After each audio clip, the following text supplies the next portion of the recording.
the Kalista and Thresh being such a powerful pick. However, the Graves will be taken away from Mighty Bear.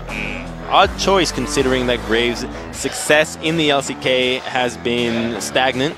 Yeah, it's very much a respect ban. You know, we talked about Mighty Bear's stats on Graves. It seems like he has the highest mastery of that one champion, and even now that Graves has been nerfed a bunch, he's still playing a lot, so they're just like, no, we got to take that away. And now Lee Sin being the left-up champion, and you have to take it absolutely. When Elise has been removed, you know that Bless has been playing this champion heavily, and while some of his performances are a little off the cuff with getting caught out many times, he does have some game-winning moments every now and then, and that's what you get out of this pick. But the Tigers are prepared for it. They would not have banned Elise and Syndra if they were not ready to take on the Lee Sin with another jungler. And so perhaps we might get to see the Olaf or even the Kazakhs, but they will be taking away that Caitlyn, one of the very strong late game AD carries. And when you see Caitlyn being locked away, you know that the composition will revolve around this pick. So strong laning pace in the bottom lane, as well as just a beefy front line in as many places as possible. Galio is still available, and it does add for a great front line to protect from the Caitlyn. However, it will be that Gragas, and it is a flex pick, but we might most likely will see it in the jungle, considering that there aren't many great junglers left up. I've been seeing it picked quite often. Definitely is like number 3, number 4 comes in after all those bans, especially now that we have 10 bans. Hey, Totoro. There you go. And that's Ghost there on the right. You know, I've actually never seen that animal in a movie. That animal in the movie? What animal? Is it the not Totoro? An animal? Yeah, the Totoro. I don't think that's an animal, Crumbs. I don't think that exists in real life. No, I know. I think it's a cartoon. Spirited Away. It's from Studio Ghibli films. Oh. That's where it's from. See, at least I even knew So it's that like part. a created animal. Let's not go down this path real quick. It's only going to get worse for us. But Rumble and Talia will be the picks taken away from BBQ. So lots of pushing power in the top and middle from this team already, and we can expect a lot of priority around Herald this time around. An objective that has struggled in making its wave. Some teams have been using it to success, such as Samsung, but others have been using it really poorly. This will open up the map, and you can expect Crazy to just go on a rampage, invading and making moves into the solo lanes, and it's going to be a matter of how defensive can the duo lane from BBQ play, and what synergies can they have into this lineup. It has to be some heavy physical lineup and preferably some crowd control as well, but the Braum gets taken away, easily recognizing that it would have been a good fit for this composition. Well, we still have Blitzcrank available. If we do want to see Totoro pick that up, perhaps this would be the time. We'll see if Tigers are going to ban that out. No, they're just going to ban out Tom Kench. Going to take away some of that anti-pick power. Yeah, going with the full, let's make sure that the Thresh can succeed. However, a Blitz would be a questionable choice, considering that Lantern is always a threat for disengaging and then re-engaging onto the Blitzcrank, and making it so... We've seen multiple hookers in the bot lane before, Crumbs. I play jungle, so I don't know what you're talking about. The Assassins do get taken away, however, from Temp, so that he has a bit of an easier laning phase, but the Kled will have an easy time against Rumble this time around. Obviously, in the early stages, he will get pushed in, but once the game progresses, the magic resistance starts coming out, the Black Cleavers, the Titanic Hydras, the pushing power really gets unrivaled, and Tigers already have scaling on their side so far. And what BBQ will have to select as well, your classic Varus, making sure that there's a lot of crowd control, some physical damage onto this lineup. And Zyra wouldn't be a surprising pick. It would benefit the laning phase tremendously, and so they will lock it away, and just a tremendous amount of crowd control from BBQ. Zyra definitely seeing a lot of play nowadays, even in the Doran Shield meta. Kind of interesting to see that. I was thinking maybe Nami, especially with the heavy engage from the Thresh Kled from the Tigers, but definitely feeling that Zyra pick here is BBQ. And now just one pick left. It's got to be the mid laner here for Mickey. Could it be Kassadin here? The Assassins have been taken away, and it would be a good matchup into Temp, fitting the idea of trying to go with a later scaling composition, but it will not, as they take away the Galio. This is like so not Mickey too. You know, he loves to play these assassins. He loves to get aggressive, and then they just put him on Galio. It's like I said this before. My distaste for the Galio. I feel like it's kind of making the mid lane a little bit stale nowadays. But it's a challenge. Mickey's one guy that will not stale out the mid lane, because now it's up to him to see, can he feed on Galio? Can he carry on Galio? Because he's not going to be able to go for these crazy solo kills. And you're saying that it's really not Mickey's style, and it seems like they're trying to contain the explosiveness of Mickey that can go one way or the other, put him on the champion that in itself has such little variables that he just has to be a pinnacle of pressure in the mid lane that will at least be able to keep up with Talia in pushing and can answer the roams from the Weaver's Wall with his own heroic entrance. Yeah, don't get me wrong. I definitely do like the pick in this situation, even for the comp. It's just, you know. You just hate Galio. You're a Galio hater. I am a Galio hater. Not a big fan of the Gargoyle, but... To be fair, everyone's a Gargoyle now with Gargoyle Stone Plate being accessible. So, going over the lineups here just a bit, you guys can see definitely a pretty aggressive lineup. Lots of damage on the side of BBQ. And the late game for the ROX Tigers will revolve solely around Sangyun. The DPS from Galio, Gragas, and Kled are quite easy to mitigate, and so the team fights will revolve around Bless. Can he single out Sangyun and get the fights going? Yep, that definitely is the question. So there you have it. Lots of cool skins here for both teams as we load up game number one. Let's do it, guys. Game number one here from the ROX Tigers versus the BBQ Olivers. Let's jump onto the Rift.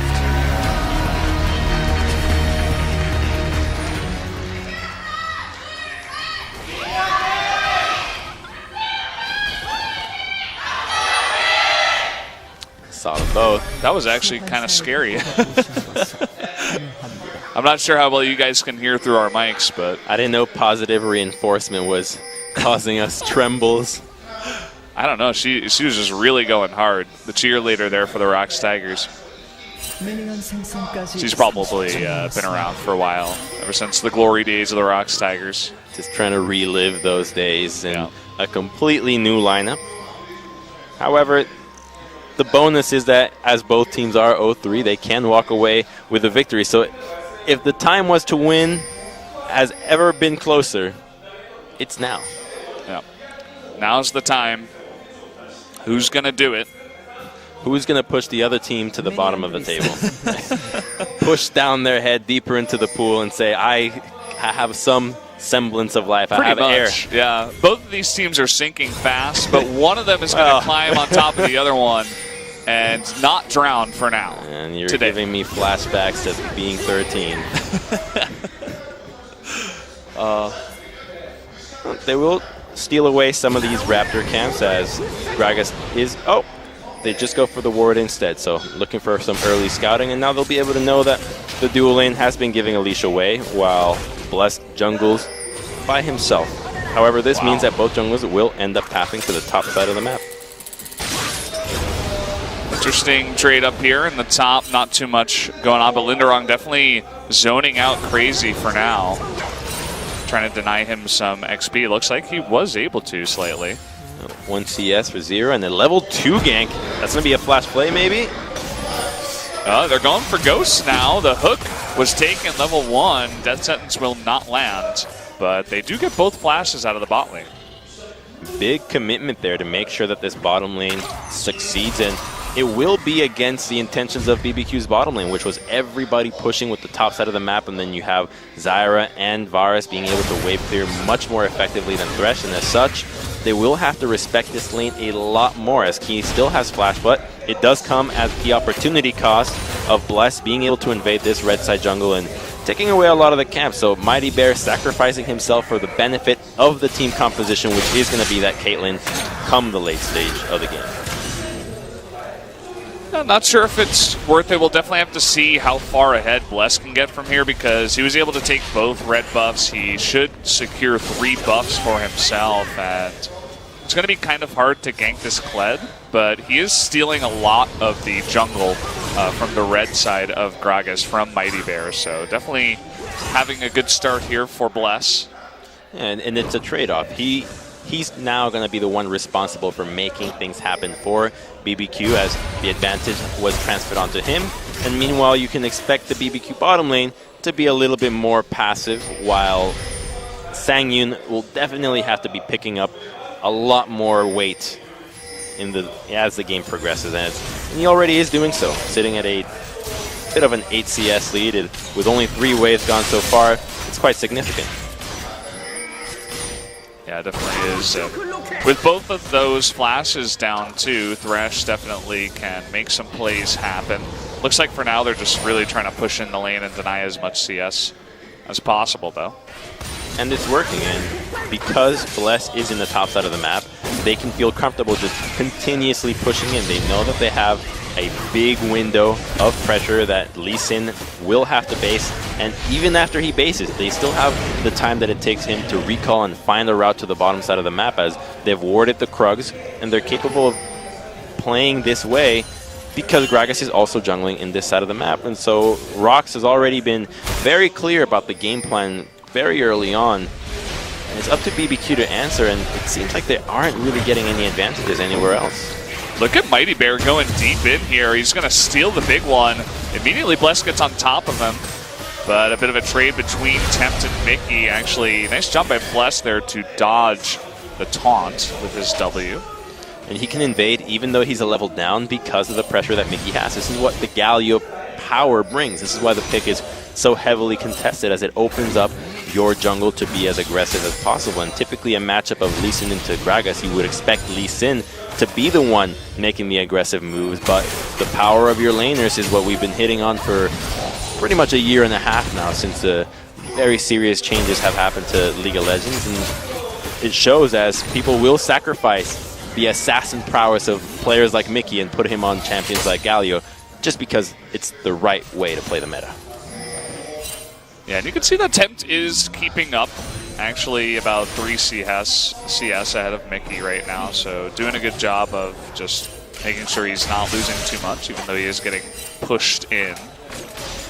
But it's a bottom lane from BBQ that needs to be rethinking what their game plan is going to be, as a 16 CS lead is happening on Overgoes. However, there is a big wave that is going to happen, but considering how much he's been missing under tower so far, it wouldn't be surprising if he misses some of these without any pressure happening. So let's see, that's 3, 7, so he's got to be hitting 45. Just did math. You just did math on and he got them all perfectly. Good job. Nicely done. Wish we could have seen that happen, though. Was curious. There's not much else going on in this game right now, so.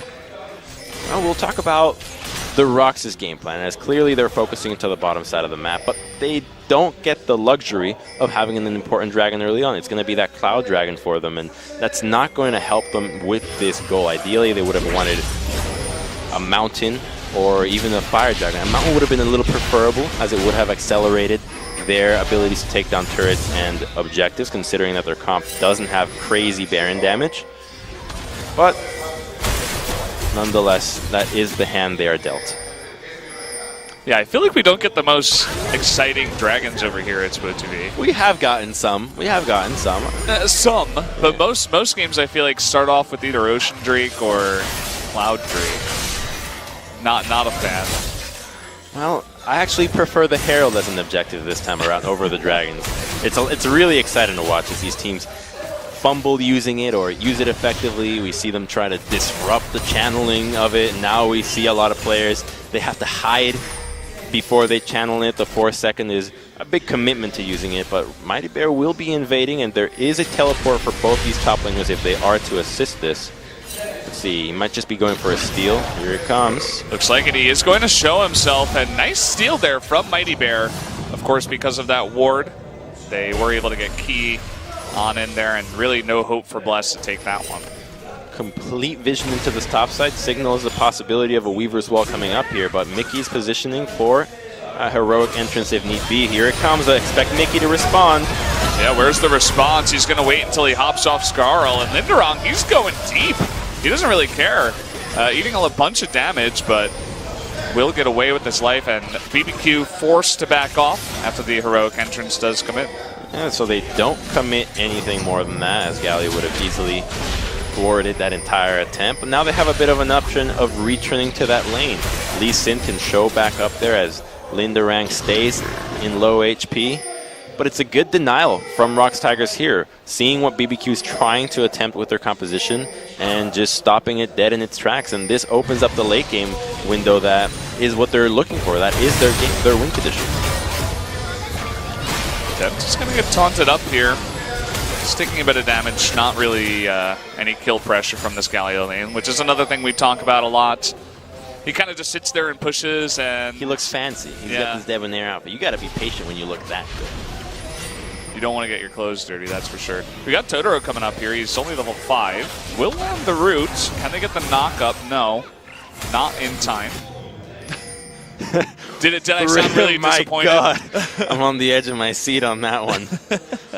But you can't give too much flack to ROX Tigers for this draft because both these teams are looking for a win, and it's obvious that they both struggle with closing out games. And so when you're in this situation, pick the most late game composition you can come up with, and ensure that when the game hits late game, as the teams will start to struggle, you will have a higher chance of success.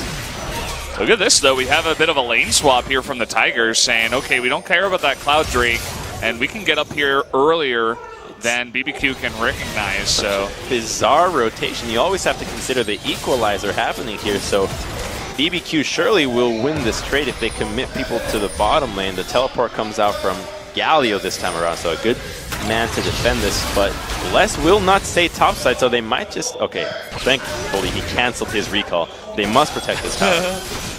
Yeah, he's sitting up here, and definitely a wonky spot in this game. You don't see this too often. Mickey, though, with a blue buff is going to be quite fantastic at stopping that push. But it's about to be 3-on-3 as Talia makes her way up into the top lane. There is no equalizer, so I'm not feeling too fancy about going on this one. Going to land the hook. Lots of damage is coming out. Bear on a rope. Bear trap on a rope will land. Oh my God, that would be so That would be sick. Here's Ryan, please. Attack Bear. But, yeah, I mean, with Talia coming up making it 3v3, they essentially do not have a chance to push this in. Although, Rumble is going for a recall right now. The lanes will stabilize now. It looks like the dual lane will rotate to the top side. So will ROX choose to match? Looks like the answer is no, as we're going to get right back to standard laning phase. But BBQ hasn't read the situation just yet. There's not a whole lot of information that would have told them otherwise. And as such, ROX might get another opportunity to try to push for that first brick in the bottom side of the map. They were heading that way, but actually now they're heading towards the mid lane. What is going on, Crumbs? These nomads just refusing to stay in the same place. They're just adding a couple of roams to their lineup. Instead of an AD carry and support, they're adding some roam players in. Okay, so clearly they want to avoid the 2v2 here. It must be the TP, I guess, but they can match with the Kled. So they just want to keep stalling out these lanes. They don't want to lane against the 2v2. They'll likely be getting pushed in by Zyra, so I guess they just don't want to concede pressure. Look at that bottom lane turret. So many minions getting to work there, and we're having a fight as Linderong does charge on in, but Crazy trading back. Pretty even on the health for now, and thankfully Linderong does get there in time, but that tower is extremely low right now. They're feeling like they could rotate with a Weaver's Wall and Lee Sin, but the response from the dual lane will be here. That's a turret that is the lowest from that attempt at the tier 1 that got easily discarded by the equalizer. And now this dual lane can't do a whole lot against the Galio. Sitting at a heap and help in the magic resist between his Negatron and that Spectre's Cowl. Talia can't even think about going up there without the Lee Sin. Otherwise, he'll likely just use his flash and Justice Punch to get out of the way. So we're 13 minutes in, no kills so far.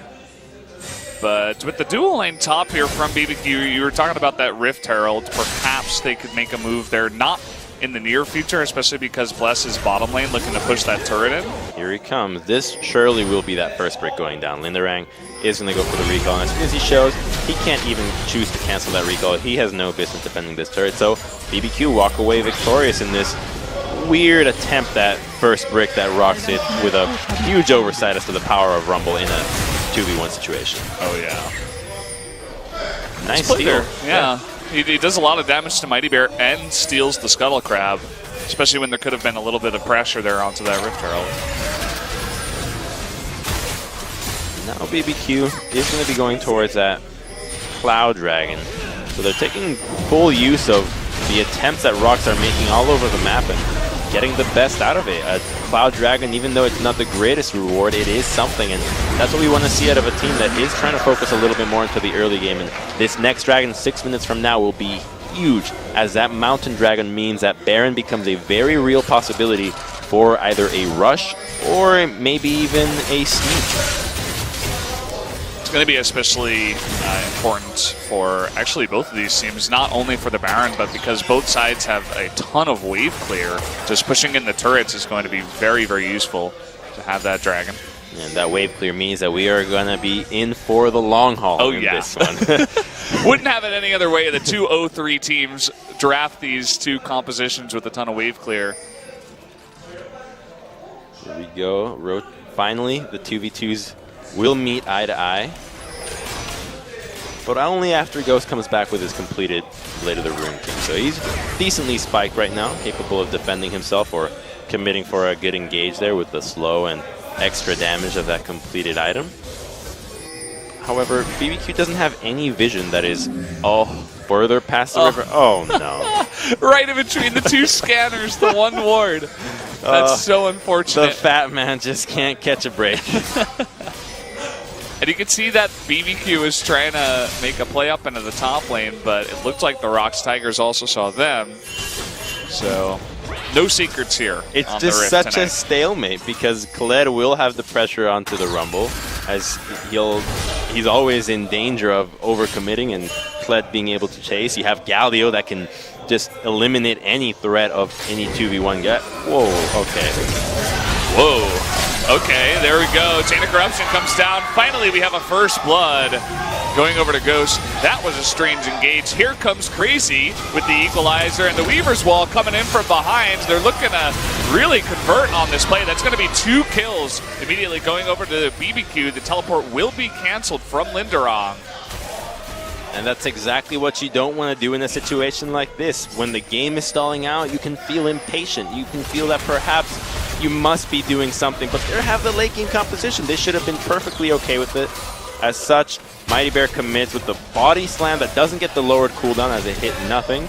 Tries to bop Ghost into the team, but the play was read from a mile away. The clearing of the wards was just not there, and they walk away with a Herald in the tier 1 topside, so BBQ accelerating this game out of nowhere.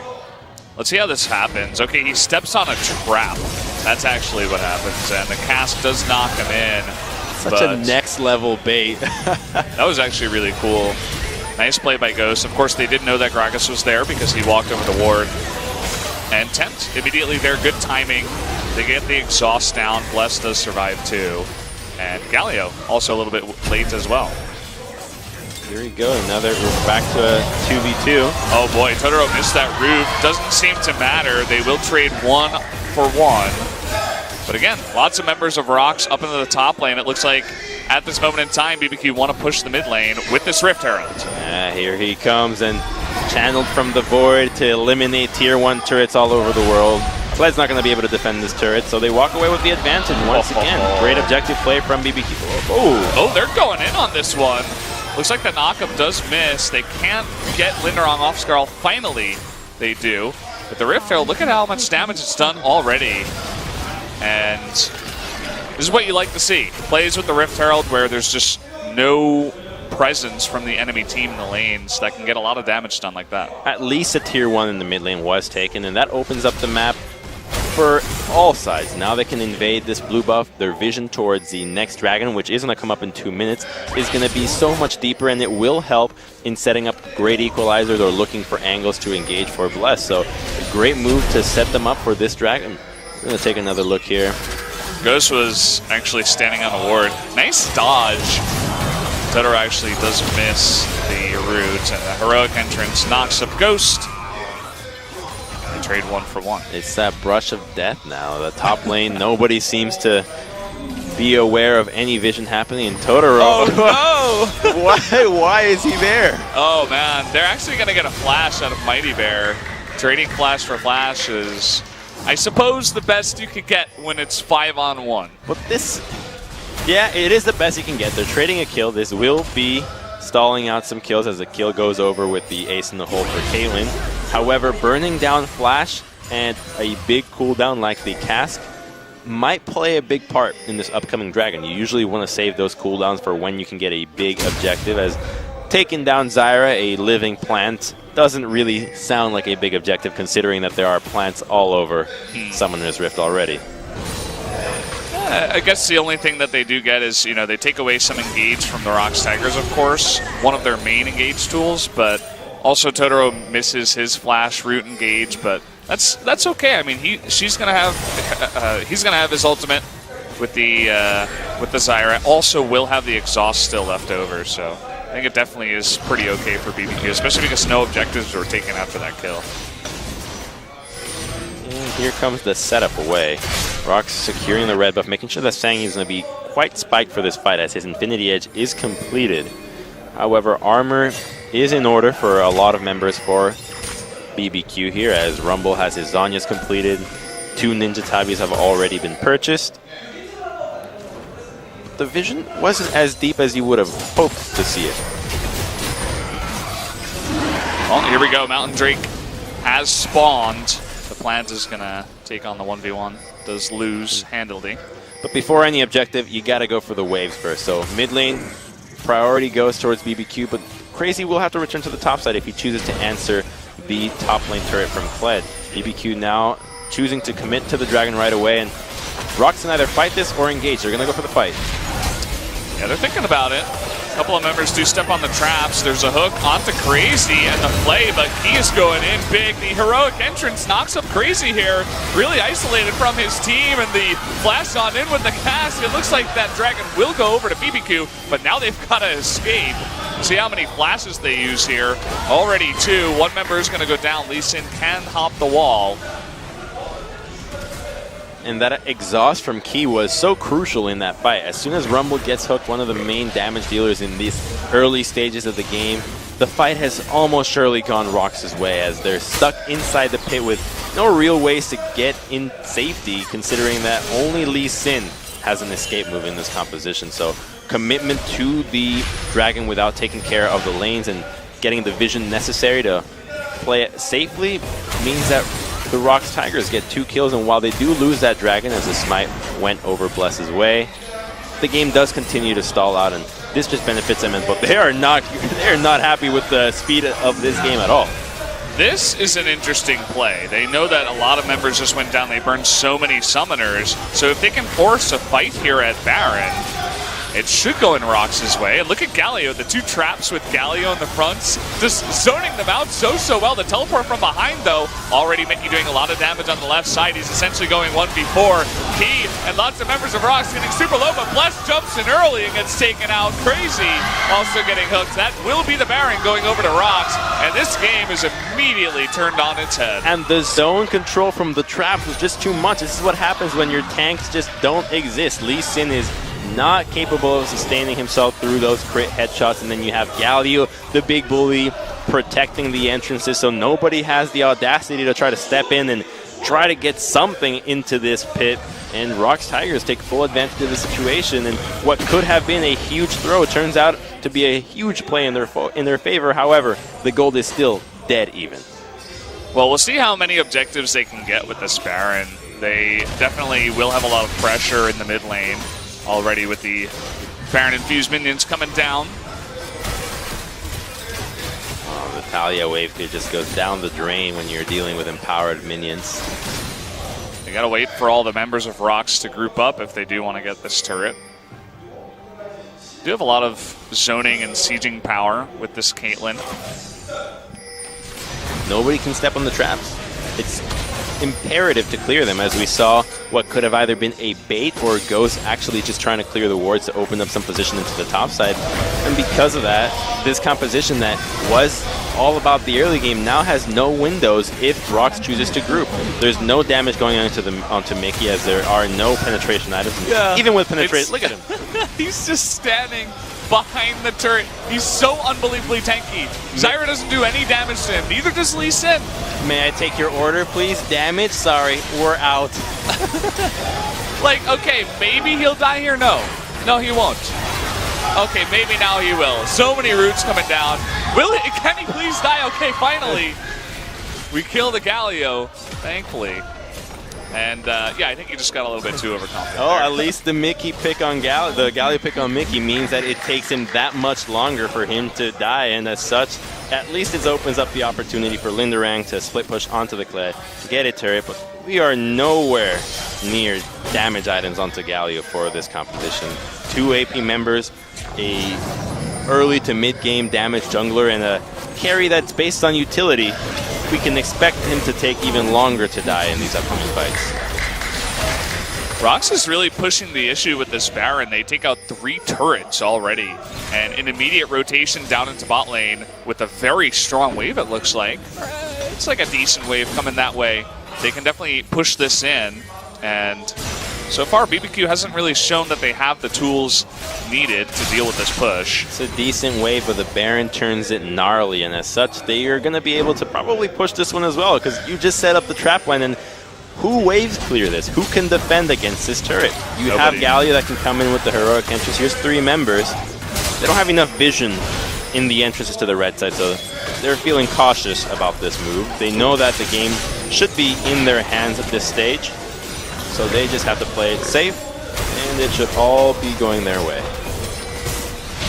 I'm glad you point out how literally no one can step on these traps. They have no tank on the side of BBQ. They have no front line. Basically, they just have a whole boatload of damage with the Rumble in the top lane, the Lee Sin to make those plays. But when you get behind like this, what are you going to do to this Galio? What are you going to do against Galio, Gragas, Thresh? You know, not even just Galio. Realistically, the only chance they have is if Bless gets an incredible engage.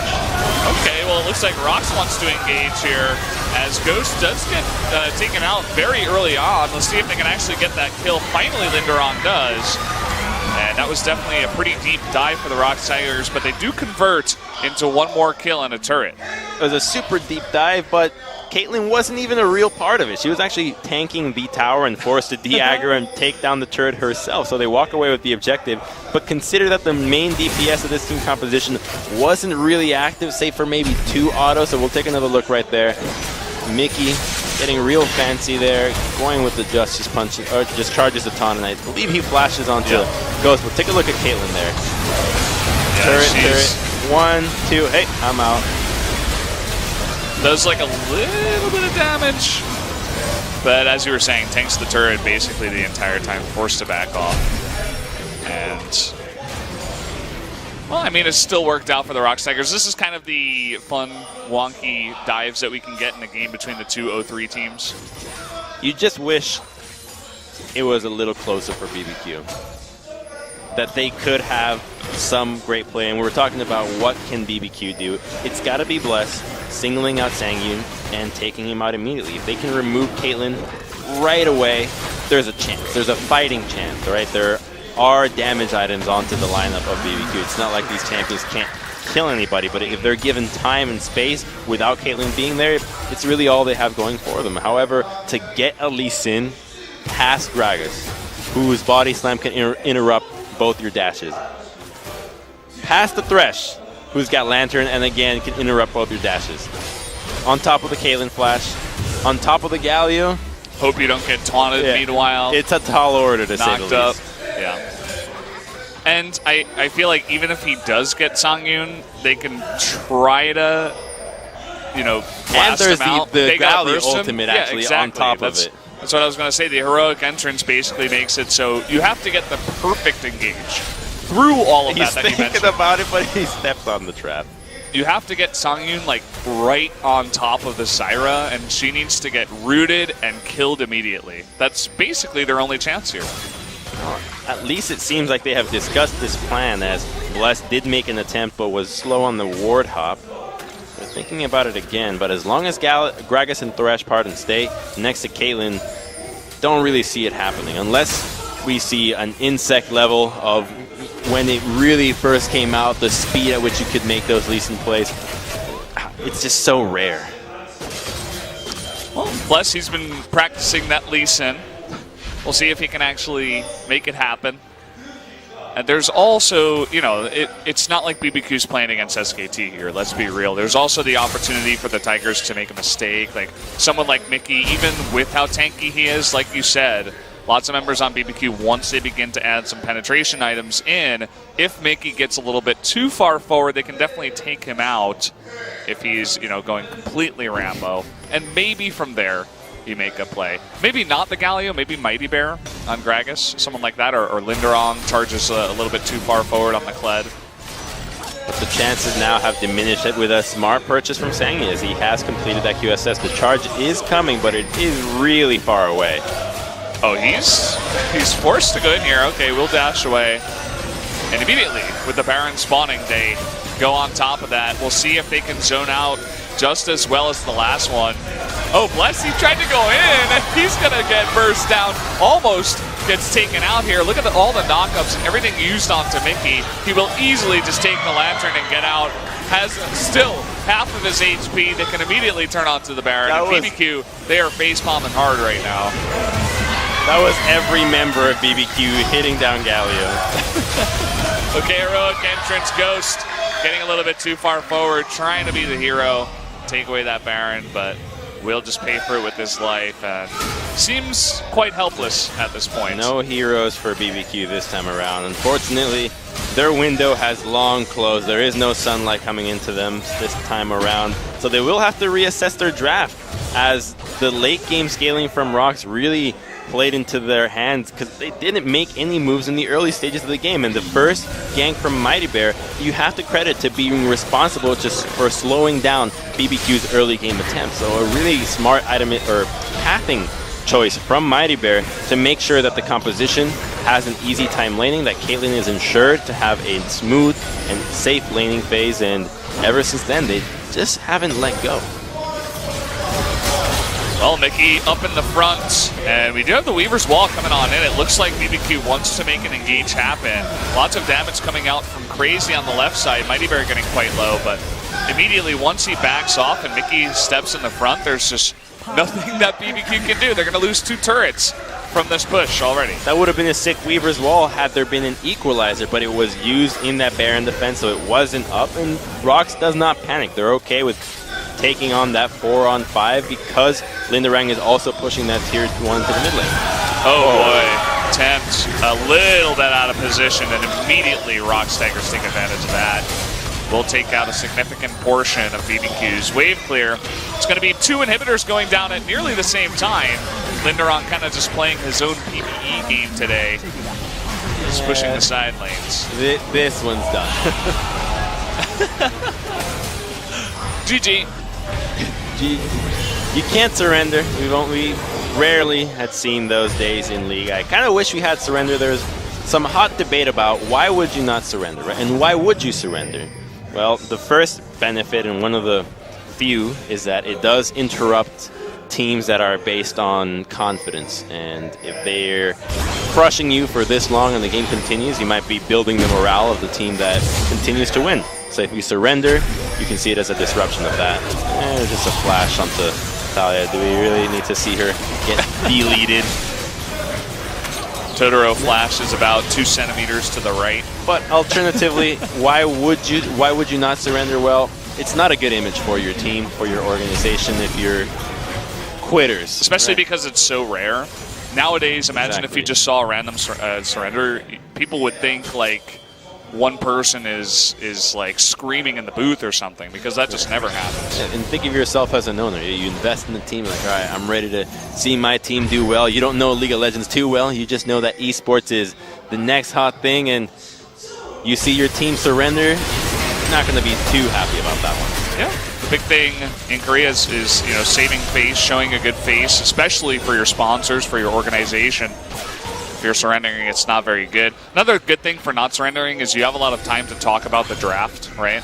If you're thinking about the actual time you're given during the draft to make those calls, it's not that much. So while you're getting pushed in, you can say, okay, what is the plan for next game's draft? Actually, there was a game in a major tournament a while back, and it wasn't League of Legends, but the team actually chose to take the entire game that they were getting crushed in to just talk about they just sat in base. They didn't even leave the base. Let's just debate. So they were just talking about the next game, and I believe it actually worked as they bounced back and won that next match. So there is some value in that. However, you don't have your coach inside the booth, so it's hard to review exactly what happened.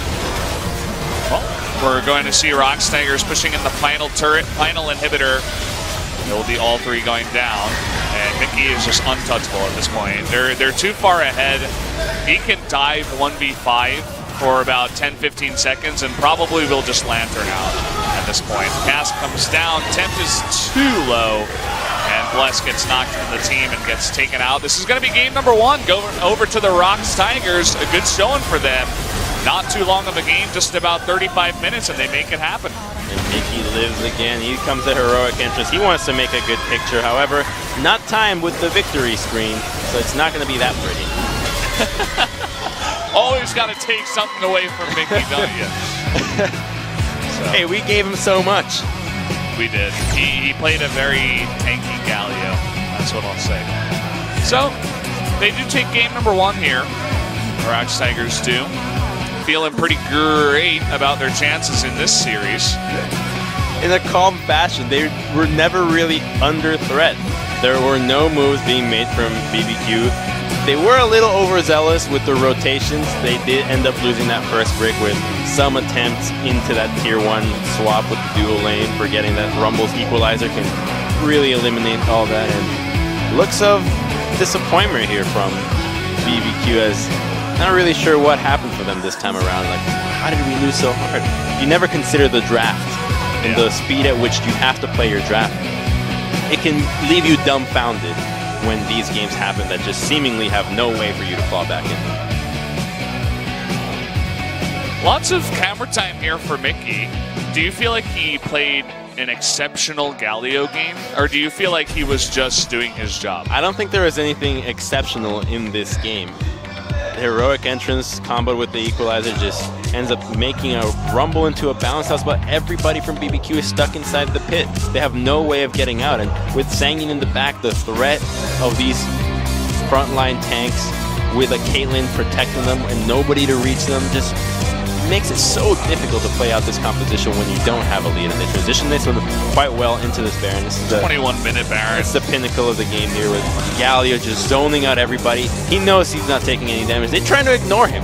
They can't even do anything to him. They try to go around him, but with triple Doran's Ring, you're still actually doing a decent amount of damage, especially to the somewhat squishy Lee Sin and Talia. So it's like trying to get so annoying. Get past a huge bouncer. It's not going to happen. Yeah. He's going to throw you out on the street. Only money gets you there. And here he is doing it again. I think this is the only time he actually dies. Yeah. He's tanking 3 plants at the same time. Not a lot of people can tank 3 Zyra plants. Remember just how much damage those little plants do. He's tanking more members, then he gets rooted, then he gets cooked, then the Stranglethorns comes out. He's still not dead, and just at the very end of it, he finally goes down. Still almost lived. This was a pretty nice engage. He opened up that play off to Ghost, but at this point, ROX was still very, very far ahead. There's a good cast there from Mighty Bear, zoning out that Gragas, and it just made it so easy, considering that there is no defense. Oh, here's the. Oh yeah, I want to see this again. He gets taunted, and Bless is like, damn. Okay. Not a good time to be a late game Lee Sin. That was 5 members. That was 5 members attacking Galio for maybe 5 to 10 seconds. Yeah. Still had about half health. And they still try. He re-engages with his ultimate. It's just not enough for him. Yeah. Well, let's take a look at the results. Only about 10,000 gold ahead, and you can see that BBQ had more Drakes, but it just didn't matter. Rumble had a lot of chip damage throughout the game, and you could see even Talia and the Varus are ahead of all the damage on the side of the ROX Tigers, it just didn't matter. Not at all. And now next game we can expect BBQ to say this early game composition, this draft really just isn't for us right now. Let's just go ahead and play the game that ROX played in